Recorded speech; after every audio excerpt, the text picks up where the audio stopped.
Hello and welcome back to another episode of the On the Sideline podcast with Jackson and Kyle. I am joined here, as always, by the man who I'm sure will say something that gets all the Raiders fans angry at him on this episode. Kyle, how are you doing?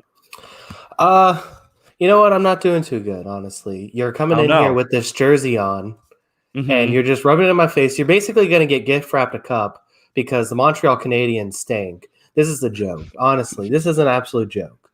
Yes, if you're listening to audio only, I'm wearing my Lightning jersey. I was at Game 5 when they won 8-0. Good luck when I'm there, apparently. 8-0, that was a blowout. They win Game 7 last night. I was at a bar. During the celebration, I actually busted my lip. You can't really tell from the camera angle because my friend fell down and I fell on top of him. It was a wild celebration, but very fun. And yeah, I mean, we can talk hockey for a minute before we get into it. I feel like the Lightning are in a very good spot right now. Anything can happen in a 7-game series, but they're clear favorites against Montreal, and we could go back to back. I mean, this is the clear. To me, this is like the biggest, favorite in the history, like modern era of hockey. Like, I think there was randomly like a 1930 Chicago Blackhawks team that made the Cup Finals under 500, but I mean, this Canadian team stinks. And the thing is that's so annoying is that, they're going to come into the mentions and be like, oh, this was all working out as part of the plan. No, the Carey Price deal and the Shea Weber deal are still terrible deals. It ate up your cap for all these years and your roster's still not very good. It just so happens that Carey Price got hot one playoffs to get you to this point. It doesn't justify terrible actions that get your roster here. Your roster's not good enough to beat Tampa, who have the best goalie in hockey, the best defender in hockey. And, I mean, for my money, I think he's the best player in hockey in Nikita Kucherov. Plus, Tampa Bay just wins just about in any other style that they want to play. So, yeah, I mean, I got Tampa in 5. Yeah, I mean, I feel good as well. That's probably what I would say. Anything can happen. It's hockey. Tampa lost to Columbus when they were won 62 games. We all know this can happen. But I want to talk about the Islanders series. And, one thing that you brought up about Kucherov, well, Kucherov's not 100% because the way that the NHL does not care about player safety at all. I mean, people make fun of the NFL for it, but like the NHL, it's insane. Kucherov gets injured, misses an entire game because of an illegal cross check that doesn't get called, but also the poetic justice of the only penalty, like Game 6, the Islanders Mayfield keeps cross checking our guys, doesn't get called, injures Kucherov on one of them. Lightning fans were furious about it. Game 7, there's a cross check. Barclay Goodrow cross checks Mayfield, gets a penalty. We score shorthanded, and that's the one goal. Very satisfying, poetic justice. The hockey gods have a sense of humor. Yeah, the Islanders, I was over that team. I was really over that team. I hated playing them, obviously, as a Bruins fan. And then, they're just not a fun brand of hockey to watch, honestly. I think we talked about this, too, when we did our last mini hockey segment. And yeah, I mean, they're just not a very fun team to watch. And I don't know. I'm kind of over it. It's like, so the thing that just drives me crazy, and Barry Trotz's teams always take advantage of this, is they care about player safety in the regular season. But when it comes to the playoffs in hockey, they want this pure brand of hockey. They want it to be decided on the ice, which is fair. You want, the players to decide games and outcomes, but it's not a free-for-all. You can't just let these guys – they don't call any penalties in the third period. And part of it is I get it. You want the momentum in the game to decide it. But the Islanders clearly understood this in all 3 of their series and just said, okay, we got free shots basically in the third period. Unless it's completely egregious, they're not calling it.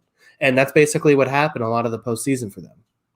Yeah, it's unfair. And I do feel like I don't have a problem with the rules being different in the playoffs, but let's just put it in the rule book. These are the playoff rules. These are the regular season rules. Let's just make it clear. This is what we're going to call, because it is infuriating when these things change game to game and even minute to minute sometimes. Yeah. So it'll be an interesting Cup final. I think Tampa Bay is a heavy favorite, and I'm glad the Islanders are out. Yes, very good. I'm almost just as happy that the Islanders lost than the Lightning won. But again, at least the Islanders were loud. Yeah, they got that going for them, I guess. So yeah. Very funny. All right. Well, all right. Before everyone turns this off, we are going to talk football now. We'll get into the division rankings. Kyle, why don't you let them know how this is going to work? Yeah, so once again, this week we are breaking down the AFC West. You'll have to go back through Jackson's feed through to last week to look for the AFC North preview if you want that. Basically, how this is going to work is I've ranked the divisions, every division in football, 1 through 8, and I'm giving my rankings for each team. I list the potential playoff teams in each division, and then from there, I go from 4 to 1, from the fourth best team in the division and my prediction, all the way to the best team. As we go through it, Jackson has his own algorithm that he's constructed. That's kind of like a war setting for position groups of each of these teams, breaking down all of their position groups and kind of saying, okay, this is a tier 1. This is a really good position group. This is one of the top 5 in the league, to a tier 5, which is one of the bottom 5 in the league, I think is what you have it set up as. So we'll go through that, starting here with the AFC West. You ready to go? Yeah, let's get into it. I think I already know where this is going, but why don't you go ahead? Let us know who is going to finish fourth in the AFC West, in your opinion. Yeah, I'm done falling for this. There's 2 things that I always fall for in life. It's the Denver Broncos preseason stuff, and then it's also just the anytime that like Turkey's in a international soccer tournament, I fall for it every time. I buy into Turkey all the time, thinking that they have talented players that are going to be surprising. The Broncos are the Turkey of the NFL for me. Okay, they continue to just say that every year it's the Broncos are the big deal. Broncos are going to surprise people. Broncos are back, baby. And look, there's still things I like about this roster. I like some things about their roster overall, but this is a team that's already had to deal with injuries this offseason, including cutting their injured player. And most importantly, as I have them here fourth in division, I mean, they got the worst quarterback and the worst coach in the division, in my opinion. I mean, there's just no way around that. That's too important for me. So I got the Broncos finishing fourth. Yeah, I think this is fair. I first, when you were going with that, I thought you were going to say they remind you of like turkey, the food, which I guess you could maybe make the argument for. Turkey is one of those all-time foods that looks great and tastes solid. That's fair. But no, this was also coming off of me betting on Turkey to get out of the group stage for Euro 2020 and then basically getting obliterated in 3 games. So Turkey is just one of those teams that has some good talent, individual talent, but they're never going to get it done. And to me, yeah, the Broncos, it seems like 4 years now, we've said, oh, this is a preseason sleeper. And, they're still sleeping. Yes. Gage says, keep sleeping on the Broncos, Kyle. Listen, no way we can please everybody, but let's get into we're gonna insult someone's favorite team no matter what. Let's get into this stuff. We'll talk about first. You talk about head coach Vic Fangio. For me, he was 22nd on my board, which means you lose 0.3 wins there. And then you have a tier 5 quarterback situation with the Teddy Bridgewater, Drew Lock tandem. Yeah, I don't know what it is. I still kind of hold out hope for Bridgewater, but he's also been replaced so many times. It's like hard to continuing justifying him as like potentially being a guy, right? Like there's no way that he goes into so many camps and is just replaced at this point, right? That you got to say, okay, he's probably not good enough to be an NFL quarterback. Well, I'm not sure I would say he's not good enough to be an NFL quarterback, but he's not good enough to be like a top 20 NFL starter. And if you're not that, teams aren't going to really build around you. That's fair. Yeah, so it could be him or Drew Lock. Based on the videos I saw, Drew Lock on roller skates could be a really good option. Okay. He moves really well on roller skates based on the video I saw. Should the NFL allow one player to wear roller skates? I mean, I'm all about it. Yeah, that'd be good. Well, one thing, so here's the case for Drew Lock, and this is something we're going to talk about with another quarterback in this division in a second. But one thing that I made a video on, something that I learned, as of 2021, the year of analytic Jackson. I'm not sure how much I buy into this just yet, but people say that in the analytics community, there's a lot of luck involved in how well you play under pressure. And Drew Lock played really horrible when he was under pressure, which typically a lot of what happens in that scenario, they say, is sort of outside of your control. You control it to some degree, but not to a ton of a degree. So clearly he was just bad at that, but also there might be a luck factor there. So maybe there's hope there, but that's pretty much the best case you can give for him. I guess here's my one counter to it with Drew Lock. It's possible. I haven't looked into it like you have, obviously, that there is luck involved with how you perform under pressure. But at the same time, this is a guy who I don't think is very good, like mechanically. And I feel like if you don't have mechanics and those are already failing you, it's very hard to perform in the highest pressure situations. So that'd be my one argument against Drew Lock. I think he's got an incredible arm. I think he's got some things that are really good about him, but he's got to, harness it a little bit almost, because it seems like he's just all over the place sometimes. Yeah, I'm with you. I'm with you. All right, we'll move on to halfbacks. You have Melvin Gordon and Javonte Williams. This is a good halfback room. It ends up being a tier 3 halfback room. Yeah, I mean, they're solid. Melvin Gordon's been a solid runner for, how many years now. He had that whole holdout situation where he basically wanted tier 1 running back money, and it was like he almost became underrated in that situation because everyone was making fun of him for wanting that sort of contract. But he's also not bad. He's not a tier 5 running back or anything like that. So I think he's a solid runner. And then I think that this team they got rid of Philip Lindsay, but there's still depth behind him with, like you said, Williams, Royce Freeman, I think is still there too. So this team has depth at the running position. Yeah, running back will be fine. They don't have anyone that's going to make you completely change your game plan, I don't think, which, those that are tier 1 guys. But and you could maybe argue tier 2 if you want to, but that's what I have there. Probably another one of their, not their best situation, but their second best situation that they have is their wide receiver / tight end group. It's the best thing on offense by far with, Cortland Sutton, Jerry Jeudy, who got to clean up the drops, but was good outside of that for his rookie season. Still have KJ Hamler, who just hope for your hero, Tim Patrick. They also drafted Seth Williams in the 6th round, who I like. Then there's also Noah Fant, who, isn't too much of a blocker, but he can pass catch well. Did have over 600 yards last year. And they also have a 4th rounder in 2020, Albert Okwuegbunam. Not sure if I got that right. Probably did not. He only played like 86 snaps last year, but maybe looks promising. That's who they have. It's a tier 2 group. Again, it's a big situation. It's hard to get a tier 1. I think the number one complaint I'm going to get during this series is that people are going to say that their receiving option room should have been higher, because there's a lot of talent around the league there. The Broncos tier 2. Yeah, like you said, there are a lot of receivers in the NFL that are really good right now. This is a good and promising group, though. Sutton coming back with Jeudy and his skill set that, like you said, there were some drops last season, but we saw what, had him pegged as the number 1 wide receiver for a number of years before that draft actually happened. He's very good. I've talked about Tim Patrick extensively. I think Noah Fant's awesome. And I'm not going to attempt to say it, but, Big Al there, the backup tight end, when Noah Fant got hurt, he came in and made some things happen. He's a really good tight end too, I think. So I think that they got a really talented group between those 5 guys. And, if they get anything out of Hamler as kind of that deep threat, that's just an added bonus.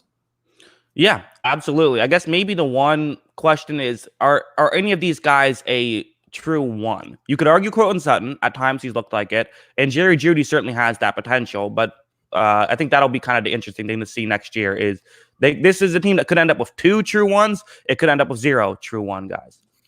Yeah, I think the hope is Jeudy hits that level eventually, right? Because that's the reason that he was drafted so high, and that's also the reason that everyone really liked him, because he had tier 1 potential. So I think that they hope Jeudy hits that point, and then this offense makes a lot more sense because you got Jeudy as that number 1 guy. You got Sutton playing off him as probably a overqualified number 2 option, or underqualified number 2 option. Did I say that right? Overqualified number 2, and then you got Tim Patrick as well. Yeah. We'll finish off the offense with their offensive line. Tackles, you have Garrett Bowles, who had a really good season last year. Kind of he's always good, but needing to clean up the penalties he did last year was really good. Also, Bobby Massey as their other tackle. The inside, it's not quite as good. Lloyd Cushenberry, I believe he was a 3rd round pick a couple years ago, who played like it. He was not a star by any means. And for the guards, you have Graham Glasgow, who's good. He's their next best offensive lineman, I would say, and Dalton Reisner, who's not awful either. But this is kind of a weaker offensive line. It's not. I wouldn't say it's horrible. This is a tier 3 offensive line, so that kind of feels right. It is one of those. You're not winning games because of this, but you're not losing games because of this either. Yeah, I think that's fair. I don't think it's a fantastic group. Obviously, the the whole situation with Jawan James, right? And Mhm. having to cut him and let him go, and the injuries that he dealt with, that kind of stunk because he did seem like a pretty good right tackle. But I think that their tackles are fine, kind of like you said. It's more the interior stuff that's more of the problem for them. Yeah, I agree. So that's their offense. Their offense, 21st in the NFL. So not a great offense. And I think that's probably a big part of why you had them at number 4. Their defense gets better though. And the main way it gets better is starting off with coverage. This I graded this as the best coverage unit in football, which when you talk about just all around coverage, you have Kyle Fuller, who they added, also Ronald Darby, who was really good last year in a similar system for the Washington football team. And I got Patrick Surtain. Your safeties, Justin Simmons, Kareem Jackson, maybe the best safety tandem. And a couple of, Josie Jewell and Alexander Johnson have been solid all around linebackers for them. So this is a team that can cover very well. So easy tier 1. Yeah, I completely agree with this. I have seen that a lot of people said it's the best secondary in football.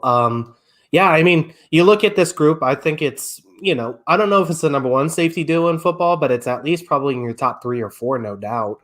And then it's got good corners to match it. Darby's always been very good. Fuller's always been very good. And I think they're too deep because they got the guy in Surtain that they wanted. We'll see if he pans out as that first round guy, but he's not going to be asked to do a whole lot in his first season. He's going to be that number 3 guy. And I like Callahan too. So I think that this is a really deep and really talented secondary, like you said, that can cover the ball. Right. So yeah, exactly. I mean, you got 4 corners and multiple safeties. This is easily the strong spot of this team. And the rest of the defense not bad either. I mean, you got their run defense, like I said, Johnson and Jewell as the linebackers who can sort of do it all. And then you have on the inside Deshaun Williams, Shelby Harris, and Draymond Jones. Also, you have Bradley Chubb and Von Miller, who's coming back potentially. We expect him, who knows how good he'll be, but he was good last we saw him. So this is this actually ended up being a tier 3 run defense group, but it was a higher tier 3.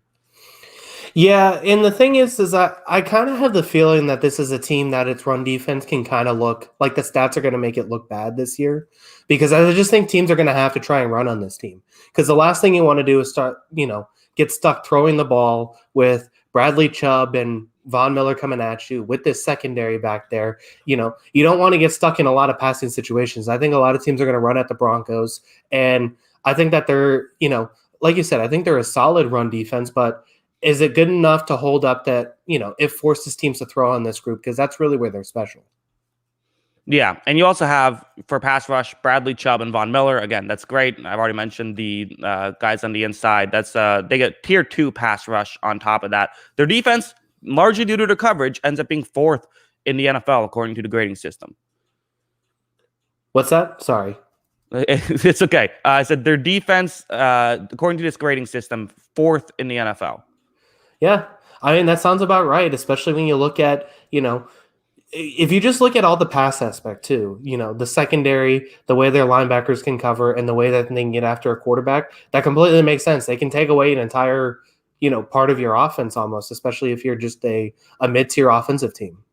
Yeah, and that's one of the things that I've been talking about too, right? About it's more important to have guys who can cover than it is to have guys who can, rush the passer or stop the run. Coverage is the most important thing. So the fact that they're the best team, according to my system, at the most important defensive position, that's going to be good. So also, Brandon McManus was in tier 4, which means that you have a total score for the Denver Broncos, 8.56 wins, which would be 17th in the NFL, 9th in the AFC, under a win away from a team that would end up being the 7th seed in the AFC, which is the playoff team. So under a win away there. So if they can just, if Bridgewater plays like a mediocre quarterback, then this could be a playoff team. Yeah, I mean, I think they're going to be in the conversation. They're definitely going to ride on that defense. And I mean, this is the make or break year for Vic Fangio, right? He's got to have this defense perform at a high level, and he's going to hope to get just a little bit out of his offense to get enough wins from this team.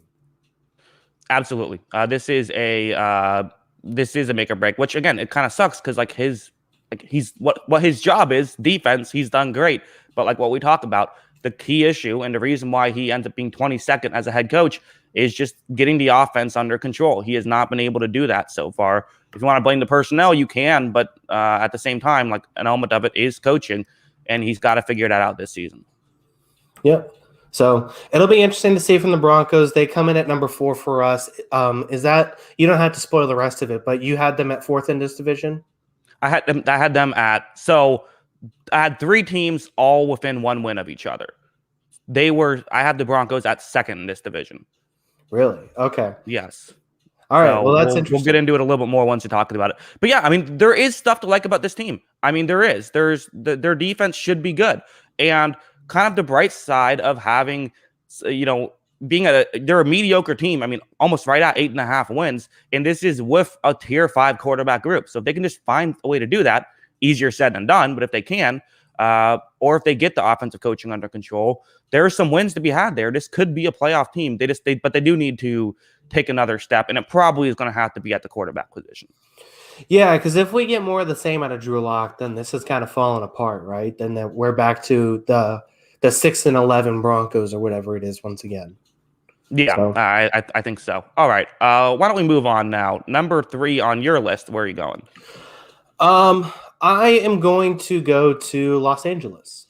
Los Angeles Chargers coming at number 3 here. I thought they had a really good offseason. I like a lot of what Brandon Staley has given me a little bit of Kevin Stefanski vibes where, you're getting this young kind of upstart coach who's just really smart, really knows the game really well, coming into a team where, I don't think Anthony Lynn was Freddie Kitchens bad, but at the same time, I don't think he was also helping the team win. So you get that new coach in place. You're adding pieces to the team where there was weaknesses, especially on that offensive line. I think that they got better this offseason. So they're going to finish 3rd for me. I have the Chargers finishing 3rd in the division. Okay. To say it, I also had them 3rd in the division. So you guys can figure out where that puts the Raiders. We'll talk about that in a second. We're going to stay with the Chargers for now. You mentioned Brandon Staley. So this is one area where maybe I could see them improving upon from what I'm grading is every single rookie head coach I gave a very low grade. So he was 25th, and he was one of the better rookie head coaches I had. He might have even been number 2. So that you lose, almost half a win right there. But there's some ways to improve there. Also for quarterback, Justin Herbert ends up being a tier 3 quarterback, largely due to being young. So if those guys can show up and do well despite being sort of new at this, there's a lot of wins to be added right there. Yeah, and I do think he can be a good coach. At the end of the day, with a lot of these coordinators, we don't really know until we actually see them do a lot of the head coaching stuff. But at the same time, I think he can be a good head coach. I think he's going to have this defense into shape too. It'll be interesting to see how he develops. And then obviously, you got the players across the board, across this depth chart that are impressive on the offensive side of the ball. Yeah, and let's just go right there. So for the halfback grouping, you have Austin Eckler, Justin Jackson, kind of similar to Denver, where this is a tier 3. This isn't anything that's like outstanding, but this is stuff that, no one's going to game plan around Austin Eckler. You're going to game plan around Justin Herbert, but he can still, get you an extra couple yards when he runs. Although we've talked about how it's really, you want that elite halfback, or it doesn't really matter as much. And for wide receivers, this is another tier 3. I think some people are going to say this should be tier 2. Everyone's going to say that a wide receiving group should be up more. There's only so many spots I give. Keenan Allen, Mike Williams, great. It's the third part is kind of where you do start to run into what do you do exactly. Jalen Guyton, who not spectacular for the Chargers last year. You also have Tyron Johnson, who looked promising, didn't have a ton of work as an undrafted rookie, but he might beat us that third guy. You also added Jared Cook, who's been a good receiving tight end, is getting up there, but this is a tier 3 receiving group along with a tier 3 halfback room. Yeah, so Austin Eckler is basically their third receiver, right? I mean, that's basically what he does a lot too. He's really good at the passing game, I think. I like a lot of these guys going through it. I think Joshua Kelly's also a nice guy who I think will improve off his rookie season. Justin Jackson's obviously in there, like you said. And then just looking at the receivers, where Keenan Allen obviously is awesome and is a huge part of this offense. He's going to have another big year. Mike Williams is also very good. He's a number 2 guy. And, the thing is like, I wouldn't, it was expensive to pay Hunter Henry, and I completely get the justified action of not paying him.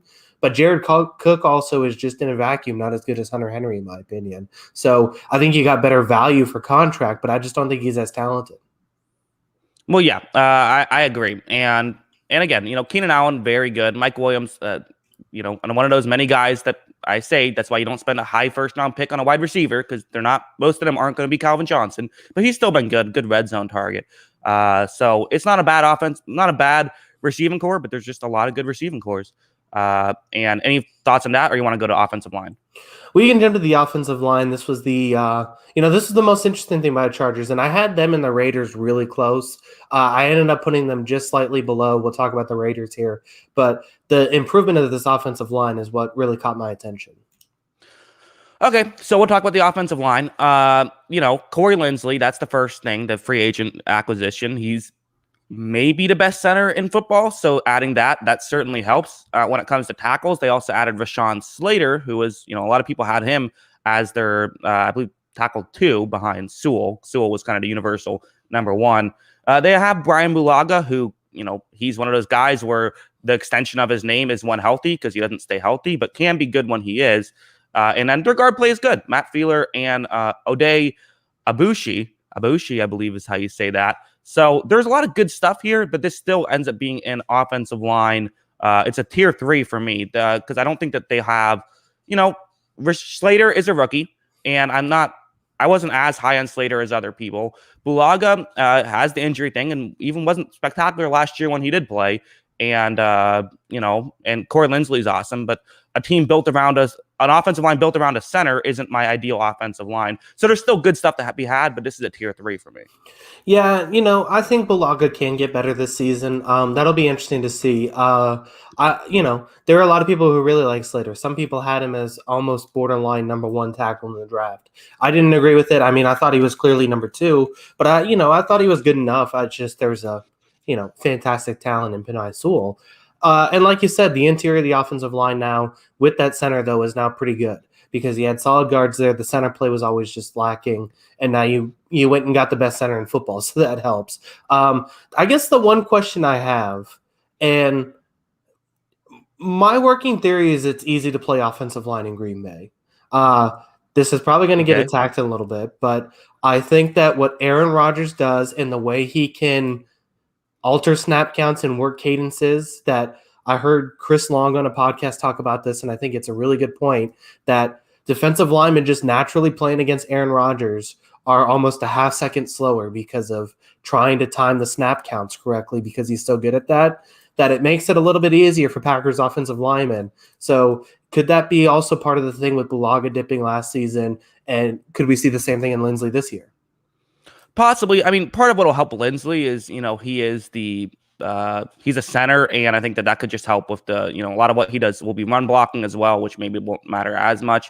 But yeah, I mean, you could see that. That's a good point. I think we've seen plenty of players, like with the Patriots, like offensive linemen leave and then don't do as well with other teams because you're not with Tom Brady. We also saw the Buccaneers offensive line. Yes, they added Wirfs, but also the guys who they kept were all of a sudden significantly better. It's a real thing. I also know that for whatever reason, people just don't want to hear that part of the offensive line is overrated. They don't want to hear that, like, offensive linemen, maybe it's not all in their control and there's other stuff that matters. Like, it's true. A lot of sacks are coverage sacks, and a lot of what they do can be impacted by the rest of what's going around.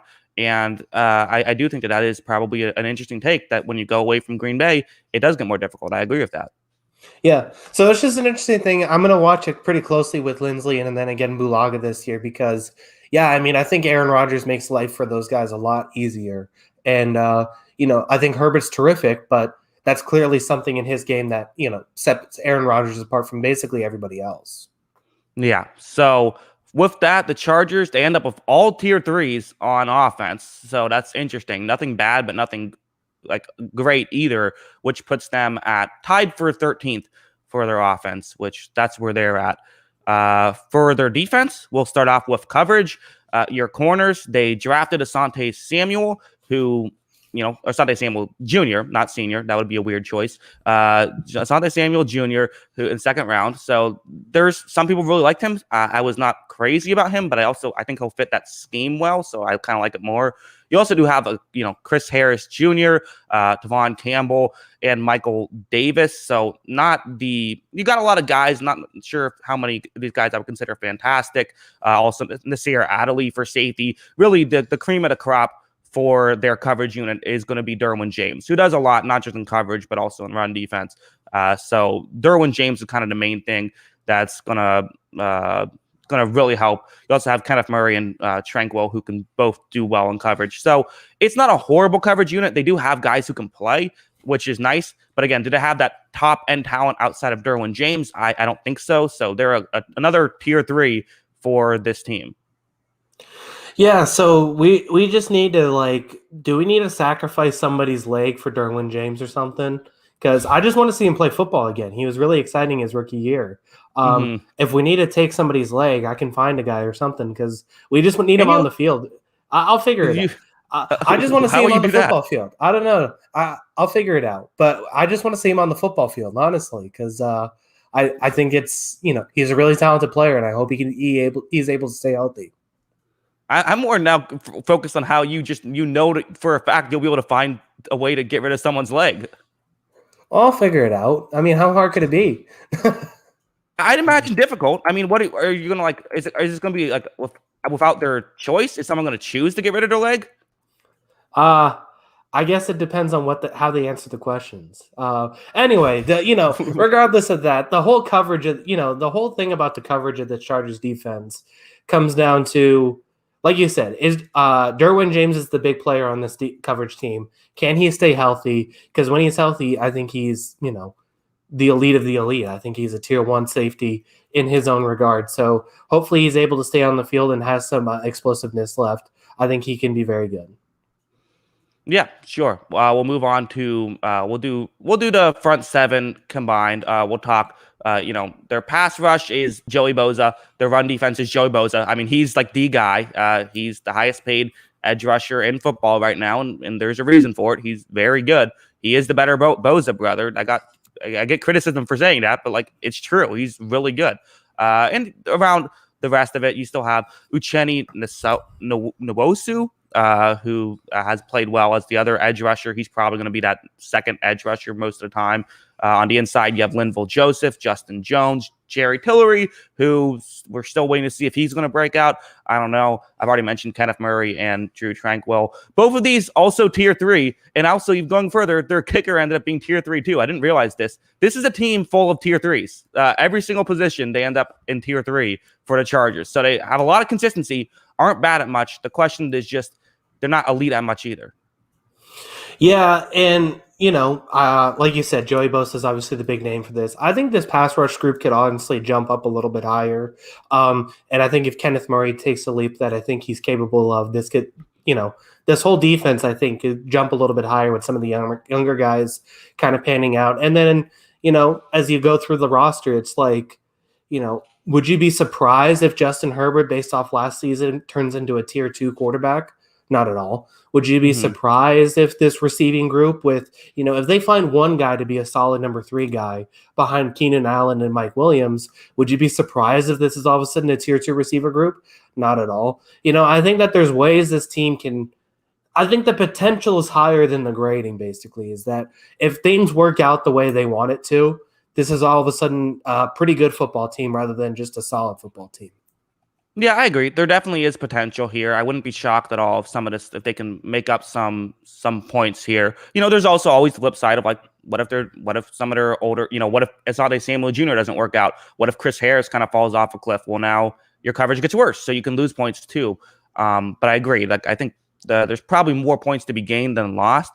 They end up tied for 18th with their defense, which means that they're at 19th overall in the NFL with basically 8 wins, 7.94 wins, which is 10th in the AFC, and they're a win and a half away from the playoffs. So they're right there. But they are going to have to find a way to, I think, they're going to have to surprise me in some area to make the playoffs, I would think. Yeah. And, I think that there's a lot of potential playoff teams. I had 3 potential playoff teams in this one. I think you would honestly put 4 potential playoff teams, including the Broncos in this grouping too. Um, and yeah, I mean, I don't think I said it at the beginning though.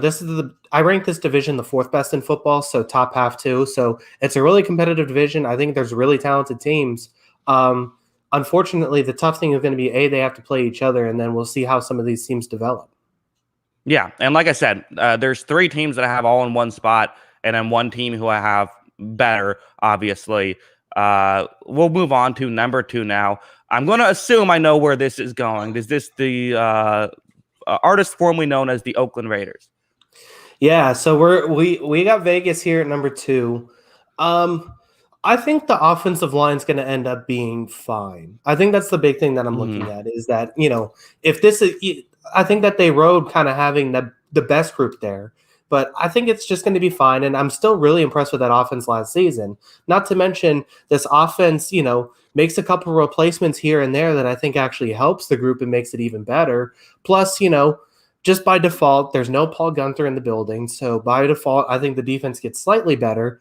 I don't know if Gus Bradley's the best defensive coordinator, but I don't think he's bad either. And I think they also got better on defense. They added some guys there. I think this is going to be a better group defensively while still putting up some really good numbers offensively. So that's why I have the Raiders at 2. Well, we'll talk about it. So I do agree. I think Gus Bradley, I think the season hinges on how well Gus Bradley works out. I think that's really what it is. It's that simple. And again, I'll just get this right out of the way at the top. I had this team literally a 20th of a win lower than the Chargers. So that's how close these teams were. And again, they're like 7/10 of a win below the Broncos. So they're right there. They're a win and a half, 1.63 wins away from the playoffs, in my opinion. So they're right there. But part of it we'll start off with the good, because there is good here. And you talk about the head coach and quarterback, which that's what we always start off with. John Gruden is a good head coach. 14, he's finished 14th. That adds 0.15 wins right there. Again, and the only real concern we've had is just how well or how poorly he's done at getting the defensive coaching under control. Derek Carr is a tier 2 quarterback. I think some people would say he's tier 1, but then when you think about who actually is tier 1, okay, he's not tier 1, but he is tier 2, which is, very important. So having that right away, I mean, Derek Carr, we said it, he's easily the most important piece of this Raiders team and the best thing about this Raiders team. Yeah. I mean, he's really important for this team and he's really good. I mean, I still really like Josh Jacobs, but at the same time, a lot of their running success comes off their ability to throw the ball and throw it downfield, which they did very well last season. And I think it's something Carr's going to do again this season, because I think he's got really good deep threats on this team that are going to be really fun to watch. Yeah, and we can even go there as well with Josh Jacobs, kind of talk about it all together. This is a tier 2 running back room, so they are not tier 1, and I think you could argue at times they maybe have been tier 1. One thing I would like to see the Raiders do a little bit more of is just run the ball a little bit less. Be a little bit more open to throw the ball downfield a little bit more. Again, not to question John Gruden. He's done an incredible job. But every now and then I do feel like, okay, we don't really need to do this as much. But still, it works. It's not the system I would run, but it's the one that is effective. And Josh Jacobs has been good. You also have Kenyon Drake, who, again, a lot of criticism, but there is value with Kenyon Drake. He didn't have the best season last year, but was good in 2019. And Jalen Richard, who I think is really underrated. So there's guys here. To me, it still is tier 2, though, not quite tier 1. Anytime I watch Richard play, I feel like he's getting like a 20-yard play. Honestly. I know, yeah. I don't get it, but yeah, he's really fun. Like you said, Drake, I think he's a good number 2 running back. I don't know if he's still a good number 1 running back like people were thinking in Arizona, but I think he's a really good number 2 option. I think that they overpay for that, and I question the move as a whole. But as far as the value of the player, I think he has pretty good value for that team, and he's gonna lighten the load a little bit on Jacobs, which I think Jacobs is a budding star at running back, but at the same time, he carries a heavy workload. So I think being able to spread the wealth a little bit will help and make it a little easier on him. Yeah, and just because, again, I know people are going to say, well, shouldn't he be tier 1? Just to say I'm going to say who the tier 1 running backs are right now. So maybe slight spoilers for the rest of this, but just I want to be clear. It's Derrick Henry. You have the Nick Chubb, Kareem Hunt combo, Dalvin Cook, Alvin Kamara, and Christian McCaffrey. So I have a hard time putting him above any of those guys. Tier one that's a tough spot to get into, which is why you get so many wins when you get there. Let's go to the offensive line too, because you brought that up, and I agree. I think this offensive line is not going to be the demise of the offensive line. I think is overblown. Colton Miller is good. You drafted Alex Leatherwood. And people criticize it. I criticize it. It's not the pick I would have made, but I still do like him as a player. I get it. He's a good run blocker. That's kind of why they did that. I think he'll be a fine right tackle for them. And you also have Richie Incognito, who is 38 now, but there's hope there. Denzel Good is fine. He's above replacement level. There's value there. And Nick Martin as a center. And kind of my main thing about the Raiders is I think their tackles will probably play well. And I trust John Gruden, and I trust that they're going to get the offensive line under control. It's a tier 3 offensive line. It's not great, but it's not an awful one either. Yeah, and I don't think that they needed to be awesome anymore, because I think the rest of this offensive skill set has kind of caught up to them.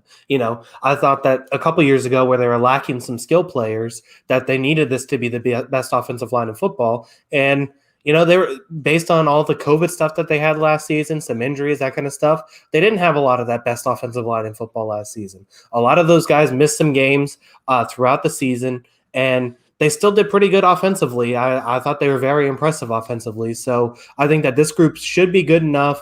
The big question will just be, can a guy like Leatherwood hold up in his rookie season?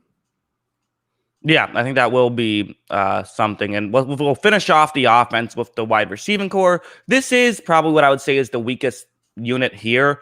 It's a tier 4 wide receiving core, but there is good stuff here, and there is potential to, if we're talking about how do you get some wins, well, this is maybe where you do it, because we saw that happen last year with Aguilar.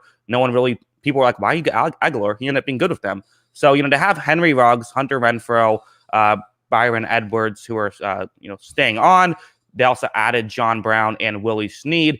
And then you have, their best option is Darren Waller, their tight end, and Foster Morneau. So it's still a tier 4. And again, every team is going to complain about their receiving room wasn't good enough. But that's where I have them. I do think that it is a bit of a concern when your best receiving option is a tight end. We saw that with Baltimore last year. And look, the thing is I really like John Brown. I've always liked his game. I've always liked him as a deep threat.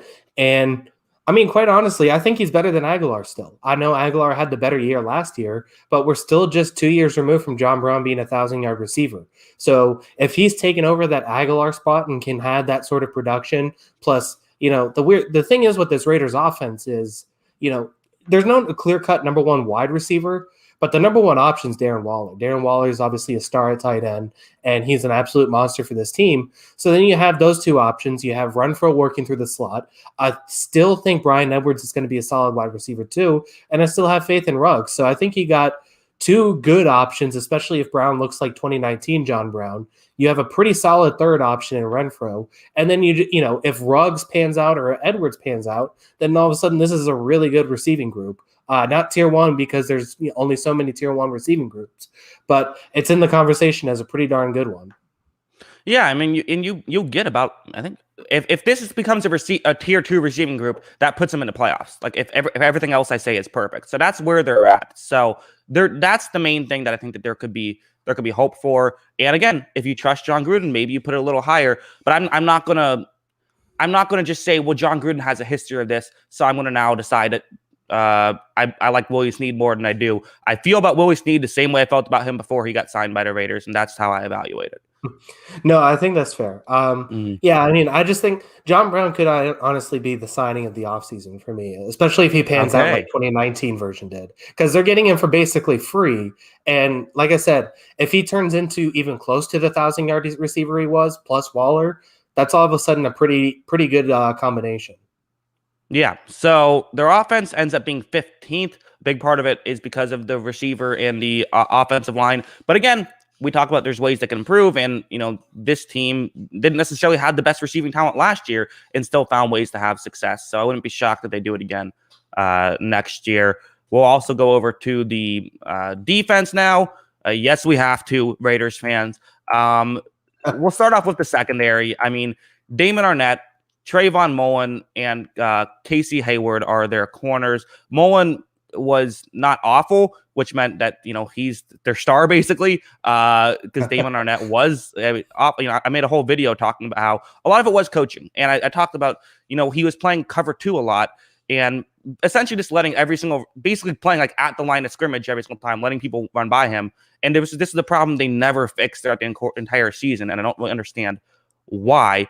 They added Casey Hayward, who I think could be key, just simply because he's like a veteran in the room who can, who knows how these schemes work. He knows where to go in his zone coverages.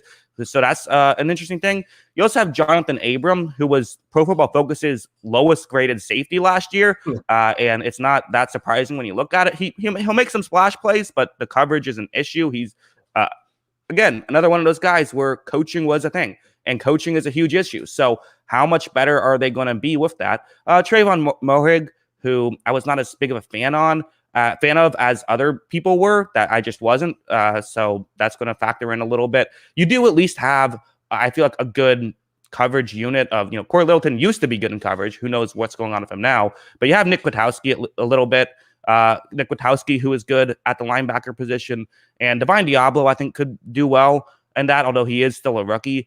I kind of bashed them a lot. I still give them a tier 4, actually, not tier 5. The main reason for this is just because I think that there still is potential. Like, I haven't fully given up on Arnett yet. I haven't fully given up on Abram yet. I want to see them in a new system before I'm willing to say, like, yeah, it's not going to work out. Yeah, I mean, there's a bunch of guys. Mullen, too, is the same thing. I mean, I thought he was solid. I just think he holds a lot personally. I don't know what the actual numbers are. It just seemed like watching him, it's like, this guy could get called for a flag almost every play. I don't care what the numbers say. Jonathan Abram is my favorite non-Patriot player in football right now, just because he's a psychopath. But I think the big thing is, like you said, Casey Hayward has worked with Gus Bradley, and Gus Bradley, like I said, I don't think he's the best defensive coordinator, but at the same time, he has been in a lot of different situations and worked with a lot of different teams and, kind of just been around the NFL for a long time coaching defenses. And I just feel like he's going to bring some maturity to this group. And I feel like Hayward's also going to bring some maturity to this group. And I feel like they need it because, like you said, I think Gunther gets a lot of blame for this, but also because of this team's development. It just seemed like a lot of the secondary was running around like chickens with their head cut off, doesn't it? Like, it just seemed like that's a lot of what they were doing, especially the safeties. And part of the reason why, Abram, I think, looks so bad in coverage sometimes is because I don't know if it's trying to make up for some bad players around him or if he was just, trying to do everything at once. I don't know exactly what it was. But, I think there's a few different – I think he can still improve a lot. I still believe in the talent coming out of college. And then they just need one of these guys really to work out at corner. They need Arnett or Mullen to really show themselves as a starting caliber player because I do think, I did criticize the Littleton signing in our biggest disappointments. I also wouldn't be surprised if Littleton gets better this season in a better system, covered better because that's, still was his strength. I still think that he can do that. And Kwiatkowski is awesome. I love Nick Kwiatkowski in his game. Yeah, so it will be interesting to get. You're absolutely right. There is hope here. And I think the main thing they need to do is just communicate more. Which how is it possible a team had such a hard time communicating last year? There was no one in the crowd. You can tell. Say where you're going. Yeah. I mean, honestly, it was a really weird situation. That team, it was just outside of the Texans, who just had guys wide open. I thought this was the worst secondary in football last year, besides them, right? You said this was the worst defense besides them. Worst secondary besides the Texans last season. Probably. I'd have to think, but yeah, I would say probably. So I mean, yeah, Tennessee's was bad too. Yeah, and I know Jacksonville's also in that. AFC South was just bad, it seemed like, besides the Colts. Yeah. Look, but the thing is that we've talked about this over and over again. Young secondary players, especially corners, usually take the longest to develop. If you look through this list, Trayvon Mullen's 23. Moraig's a rookie. I don't think I say his name right. Jonathan Abram does. Yeah, Jonathan Abram is 24. Damon Arnett is a second-year player who's 24 as well. This is going to take a little bit of time for them. So maybe we need a little bit of patience with this team, but at the same time, this is also a team looking to make the playoffs. So there's only so much patience you can have with it. Yeah, the bright side is that their front seven is better. It's not. I'm not going to say it's fantastic, but it's better. We'll talk. Their pass rush is probably their best. Is easily the best part about their defense. Although I talk about that's not my. That's I don't like a defense built on pass rush. I want a defense built on coverage. That's what the numbers say. I trust the data. I trust evidence. I don't just trust what is the common talking point that people say in football. So, but that being said, it still matters clearly. And they have Cleveland Ferrell, who was actually good last year. That was something I remember I made a video and I was like, oh, wait, this guy was way better than I realized. He was good last year. Unique Ngakoue, obviously, I'm a big fan of his game. And you have Max Crosby as well. Also, Carl Nassib. So, a lot of guys who can come in here and rush the passer. And then that both of these are going to be tier 3, their pass rush and run defense. You also have for the run defense, Quentin Jefferson, who's fine. Jonathan Hankins, fine. Solomon Thomas, who just, he hasn't been good. There's still the hope of, I always like the idea of signing someone who had a great potential and hasn't worked out just because maybe it'll work out. Who knows? And then, the linebackers we already kind of talked about, Kwiatkowski, Littleton, and Diablo. This should be solid. Again, 2 tier 3s, and also their kicker, Daniel Carlson, tier 2. So that puts their defense as a whole in 22nd place. Yeah, I think Nicholas Mara is also solid at linebacker too. Ngakoue is obviously the big one. They paid to bring him into this group, and I think him and Crosby and Ferrell can be an interesting group. Ferrell is definitely not a guy who makes a ton of splash plays for this group, but like you said, I think he does some things pretty solid. And the splash players are going to be Ngakoue and Crosby that they hope. They hope that they can make plays in this pass rushing game and, make it a little easier on this secondary. Yeah. So with that being said, this puts them, I kind of already said this puts them with 7.89 wins. So they're just barely below 8 wins, which puts them 11th in the AFC. But, again, 1.63 wins away from being a playoff team. So there is hope. And if you're someone who's saying, how could I possibly have their coverage tier 4? Well, if it's better, then they probably make the playoffs. How could I possibly have their receiving core tier 4? Well, if it's better, they probably make the playoffs. So, that's all you have. If you disagree on that one thing, well, then they probably will make the playoffs, and you should be happy about it. Yeah. So last week we were all in line with it. We had all 4 teams in order together. I think so. This week you had Raiders 4th, Chargers 3rd, Broncos 2nd. Where I had Broncos 4th, Chargers 3rd, Raiders 2nd. Yeah. Funnily enough, we both had the Chargers 3rd, but we swapped 4 and 2.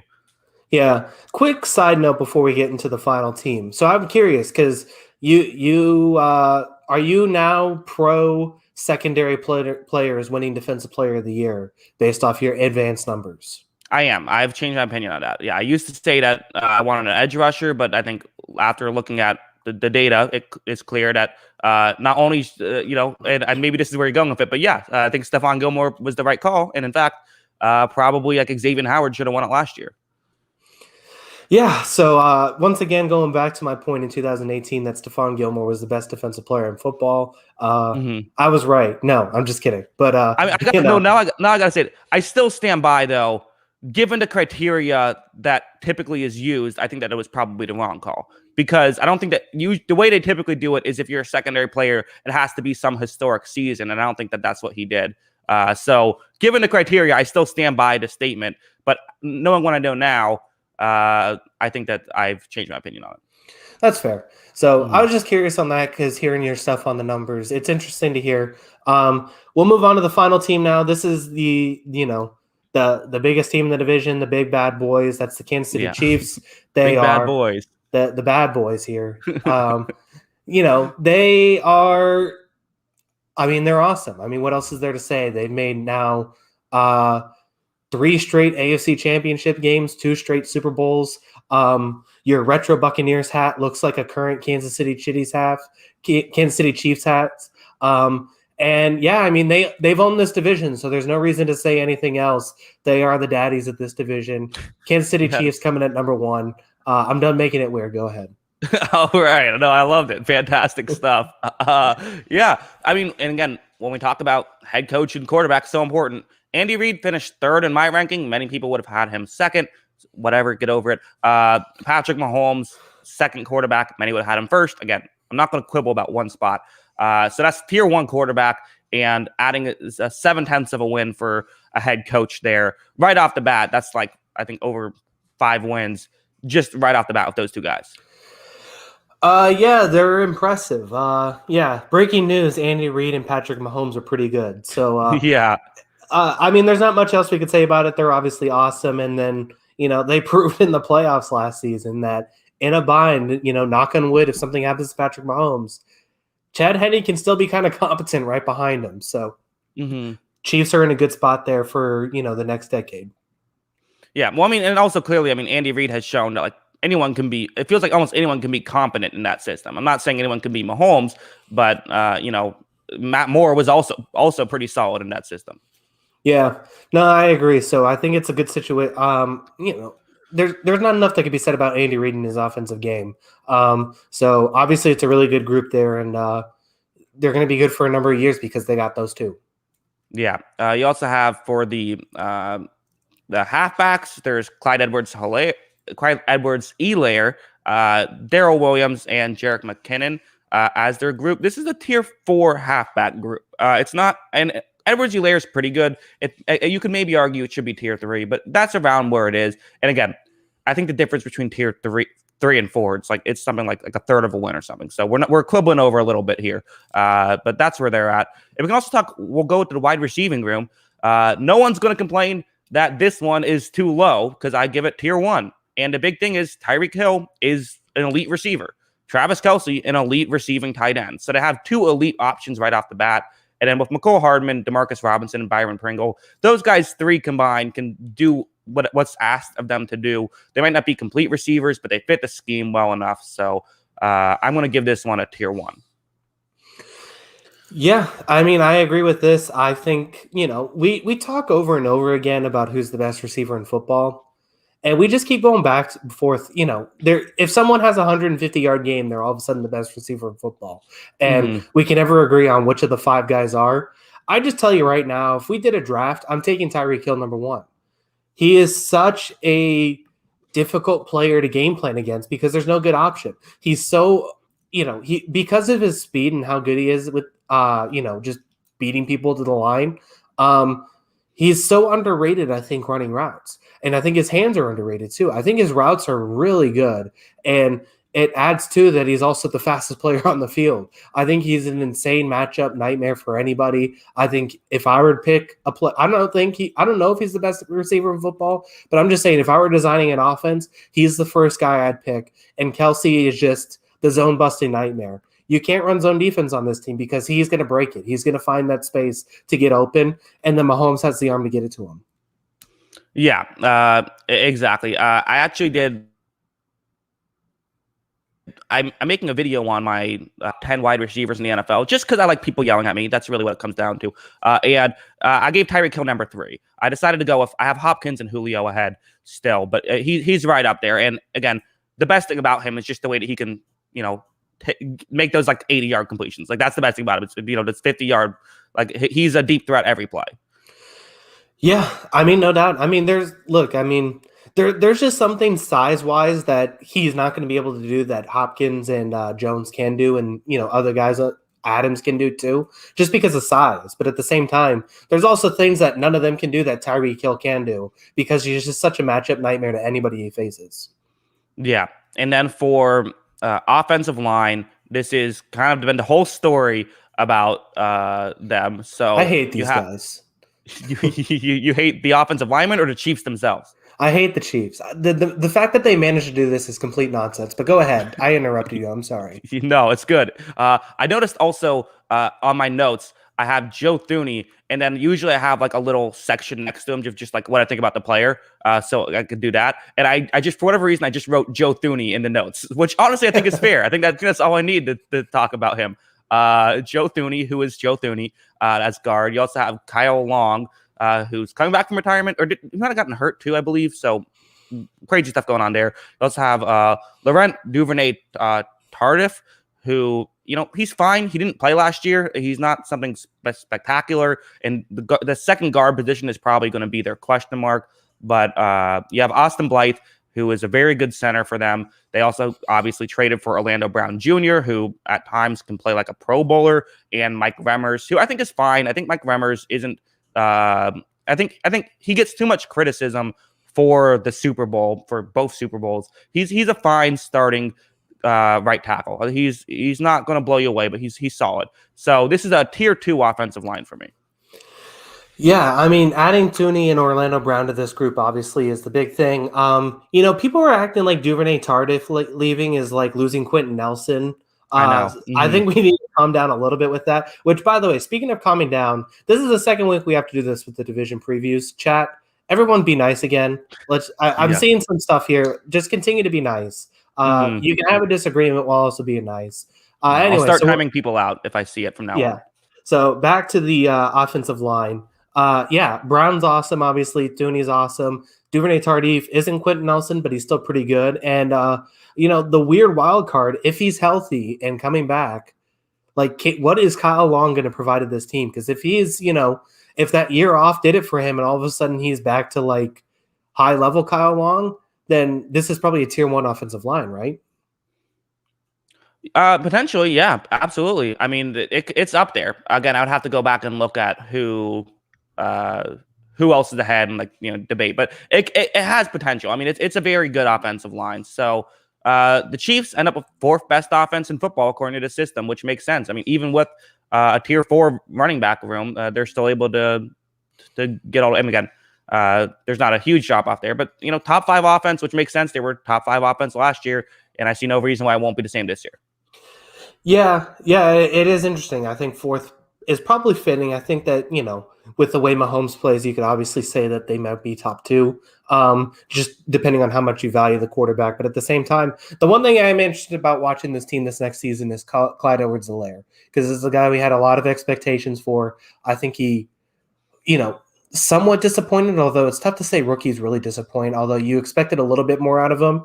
And the big thing I want to see is, do they trust him on 3rd downs? Because that was the big glaring thing with me when it came to Edwards-Helaire, is I thought he was good on 1st and 2nd down. I thought he did some pretty good things, even in pass catching scenarios out of those plays.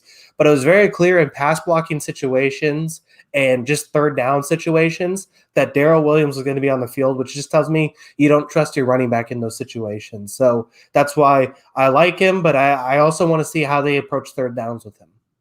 Yeah, should be interesting. Let's go over to defense now. Again, starting with coverage, you have L'Jarius Sneed, who he was the surprise last year, which was, it's huge for this team because they could, they could allow. I'm blanking on the name. They allowed a corner walk. A corner I like a lot. I like his name for some reason. Breeland, right?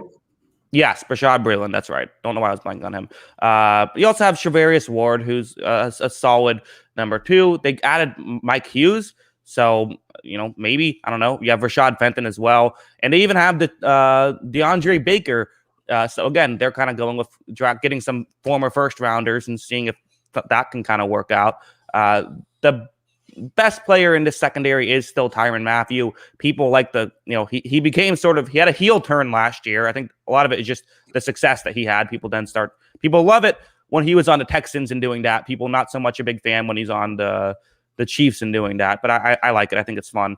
Also, Daniel Sorensen and Juan Thornhill as the other safeties, even their linebacking core, Willie Gay and Nick Bolton. This is a tier 3 coverage unit.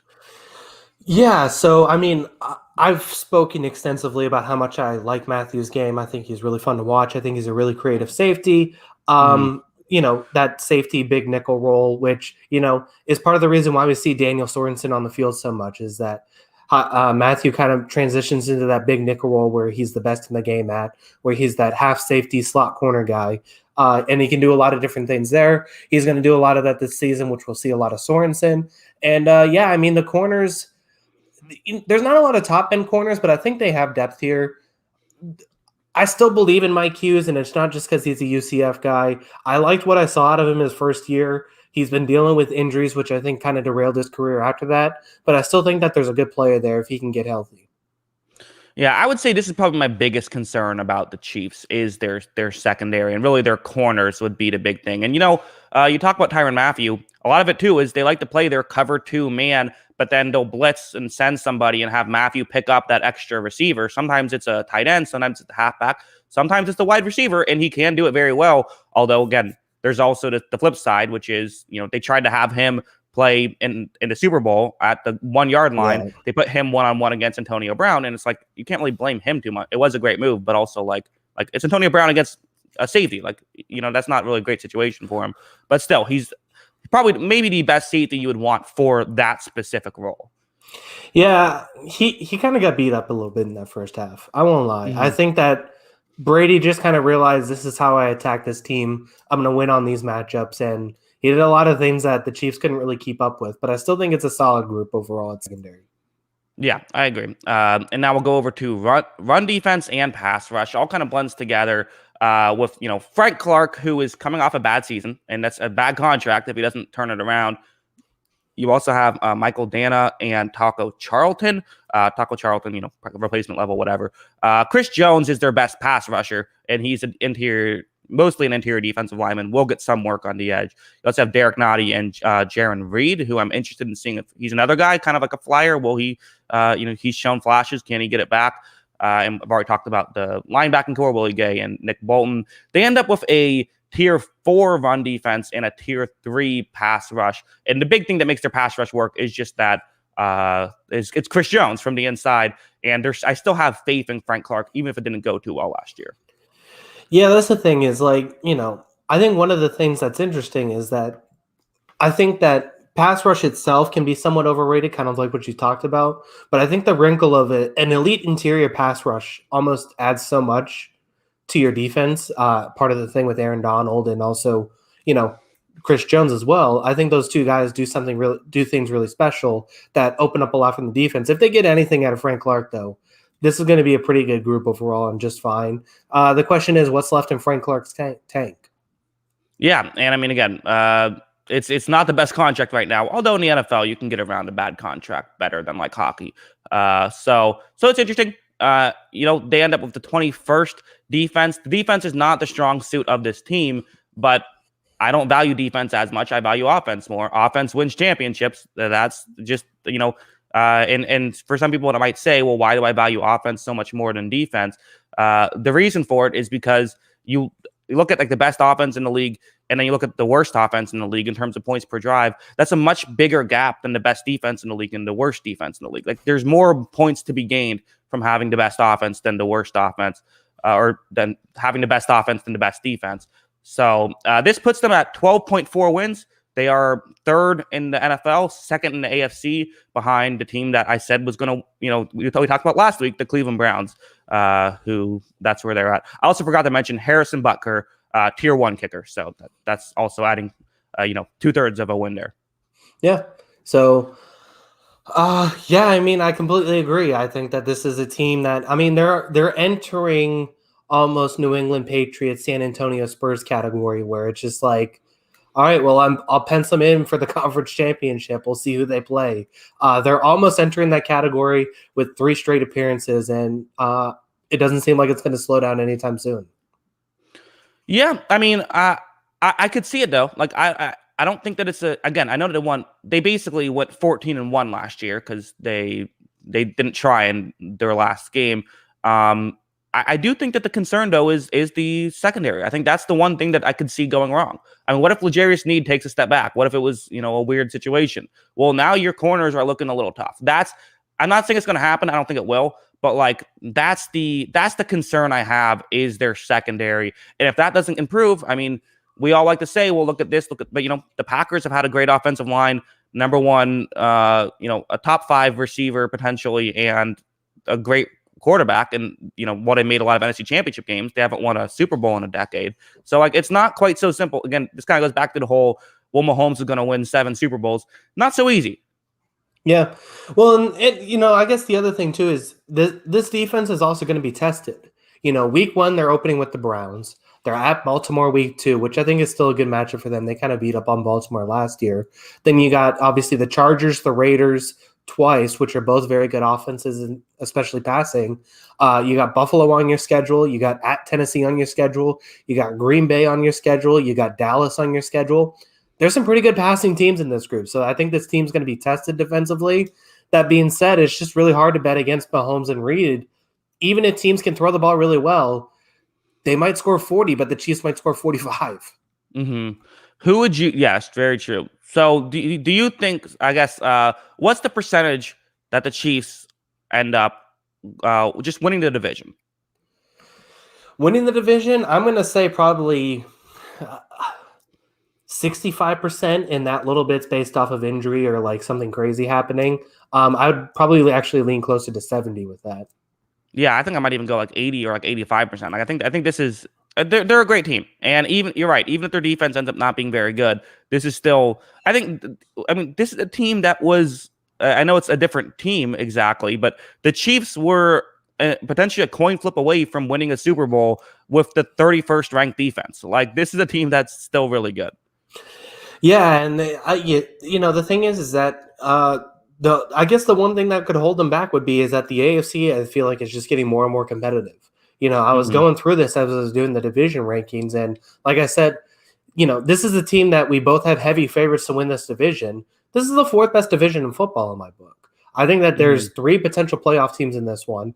I talked about the AFC North having three potential playoff teams. I think the AFC East has three potential playoff teams, and the AFC South has two potential playoff teams. So there's a lot of teams that are going to be battling for those positions.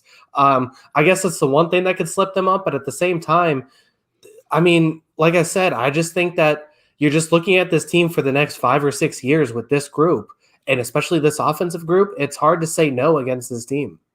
Yeah, they're hard to bet against. So it'll be interesting. And yeah, I guess that's where we're at. That's the final team of this one. Next week we will be talking about everyone's favorite division, the AFC South. Yes, it'll be fun to talk about that. Obviously, there's two good teams, and then there's another two teams there that we'll talk about too. We'll see how that goes. So it should be fun, and yeah, thanks for everyone for tuning in. I think this show is going to be get some opinions going in the comments. Yes, I look forward to the Houston Texans being your first team winning the division. Absolutely, I mean, can you deny it at this point? Yeah, Davis Mills, he's gonna win MVP. Oh boy. No, I don't know about that one. So probably not. All right. Thanks to everyone for watching. We do appreciate it. Especially thanks to everyone who tuned in live on a different time. We will be back Sunday next week, so we'll get back in sort of a somewhat regular order. The off season can be a little bit crazy, but yeah. So that's what we'll be doing. Also, if anyone's watching this on YouTube and wants to just listen, we have the podcast only file on anywhere you get your podcast. You can just listen to that. So definitely check that out. And yeah, Kyle, let them know where they can find us on Twitter before we head out. Yeah, make sure to follow us on Twitter. That's at Jackson Kruger. Make sure to follow me at by Kyle Gronin. That's GRONDIN by Kyle Gronin on Twitter. And then make sure to follow the account page for any show updates. That's at On the Sideline JK. Once again, that's at On the Sideline JK on Twitter. Make sure to follow us and then like and subscribe to the channel and the show. Yes, and we look forward to hopefully next week talking about the Lightning being up 3-0 in the series. I'm not going to watch any of it, so it's okay. That's actually, before we head out, do you care at all who wins? Are you rooting against both teams? What does a Boston fan feel about? Because I know Tampa and Boston isn't Habs in Boston, obviously, but it is a little bit more fresh, and we've won one recently. The Habs have this sort of Cinderella thing. Do you have any feelings whatsoever about this one? I mean, look, Tampa and Boston have been one of the more competitive matchups for the last decade. I would honestly say for the Eastern Conference, they're two of the top 4 teams of the last decade. If you throw in the Capitals and the Penguins in there. So I'd probably say, I guess you could argue, I think I would say they're 2 of the top 3. I think I put them both above Washington. Yeah. So, just looking at that conversation itself, and they were in the same division all those years, basically, except for this year because of the weird stuff. And they met in the playoffs a whole bunch, too, including when I'm trying to think Both now. cup runs. I mean, Yeah, both both cups. cup runs, they Yeah. face each other. So I think it is a pretty good rivalry, and there's a Mhm. lot of Northeasterners in Tampa area that make that a kind of an interesting dynamic when the Bruins are in town. It's kind of Right. funny to see, but yeah, I mean, I don't care who wins. I mean, Uh-huh. it's not a good scenario either way. I guess just Mhm. by default, I want the Canadian streak to go on. Um, Right. Gotcha. so in that way, I'd probably want Tampa to win because I don't want to see Canadian teams win just because it's Mhm. funny to see them be Right. bad at their own sport. So outside of that, yeah, I mean that's the only thing I'd probably go for. But at the same time, there's no good scenario here. Yeah. Also, speaking of the Boston fans in Tampa, I was at the Rays game. Also, I went to see Wander Franco's debut. He had a home run. Very fun. Very cool stuff. Not to brag. But there was this Boston fan who was sitting in our section who he started at like a 9 and never went below it. He was just "Let's go Red Sox" just the whole entire time. Absolutely. Just hilarious. Just the most fantastic stuff. Yeah, I mean the thing is like uh, it drives me crazy sometimes because my dad relocated from Boston, so I inherited the team, but I've always been a Mhm. road fan. And I always Uh-huh. feel like that there's a road etiquette where if something Yeah. happens that's good for your team, you stand up and clap and you cheer, and then you sit Mhm. back down, and then you stay out Right. of the way. And if something good Mhm. happens, you clap and cheer again, and then you sit back down and stay out of the way. Boston fans walk into the Trop like they own the place. Yeah. Honestly, Mhm. Red Sox fans act like they own the Trop. And, I mean, There have Tampa, been times when yeah. there's been more Red Sox fans than Rays fans. Yeah. Like in I think fairness. I think Tampa does a much better job with hockey because I think they've done a really good job of getting that team into the city and getting Mhm. people excited about it, and also just having a more competitive team for a lot of years up Mhm. until basically the last decade. Um, so yeah, I mean, I think that they do a lot of better things with hockey, but baseball, yeah, Red Sox fans walk into the place like they own it, and then they act like a fool a lot of the times, and I'm just sitting there embarrassed. Yeah, it was hilarious too. It's like there was a guy literally Franco hit one before he hit the home run. He hit like a warning track fly ball, and like so the crowd's like going up. Oh my god, is he gonna hit one out? It's caught, and so we're all disappointed. And he's like, yes, yeah. It's like shouldn't you like also want to see a Wander Franco rookie, someone who's like a huge prospect hit his first career home run? Like, wouldn't that be cool for you also? I love that Boston fans exist. Yeah, I mean we're a different breed, except Yeah. for the special 1% of 1% of like the big gut losers. We're a different breed, Mhm. and we're fun to be around.